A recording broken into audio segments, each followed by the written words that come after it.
ડાકોરમાં રાજાધિરાજના દર્શને ઉમટ્યું ભક્તોનું ઘોડાપુર। હોળીના પર્વે રણછોડરાયના ધામમાં શ્રદ્ધાનો મહાસાગર ઉમટ્યો। યાત્રાધામ ડાકોરમાં હોળીના મહાપર્વ નિમિત્તે શ્રદ્ધા અને ભક્તિનો અભૂતપૂર્વ મહાસાગર ઉમટ્યો છે, જેમાં લાખો ભક્તોએ રાજાધિરાજ રણછોડરાયના દર્શન કરી ધન્યતા અનુભવી છે।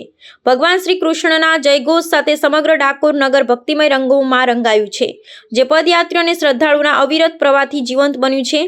ખેડા જિલ્લામાં આવેલા સુપ્રસિદ્ધ યાત્રાધામ ડાકોરમાં હોળીના પવિત્ર તહેવાર નિમિત્તે વહેલી સવારથી જ ભક્તોનું ઘોડાપુર ઉમટી પડ્યું છે।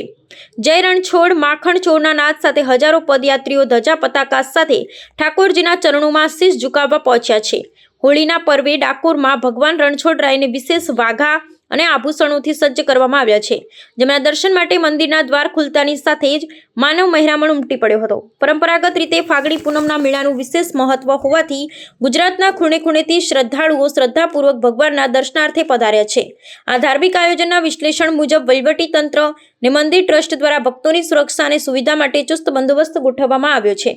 ભીડને નિયંત્રિત કરવા માટે વિશેષ બેરિકેડ્સ અને સ્વયંસેવકોની ટુકડીઓ તૈનાત કરવામાં આવી છે, જેથી દર્શન વ્યવસ્થા સુગમ રીતે ચાલી શકે। માર્ગો પર ઠેર ઠેર સેવાભાવી સંસ્થાઓ દ્વારા પદયાત્રીઓ માટે ભોજન અને આરામની વ્યવસ્થા કરવામાં આવી છે। ભૌગોલિક અને સાંસ્કૃતિક દ્રષ્ટિએ ડાકોરની હોળી એ માત્ર ધાર્મિક ઉત્સવ નથી, પરંતુ તે લોક આસ્થા અને સામાજિક એકતાનું જીવંત ઉદાહરણ પૂરું પાડે છે।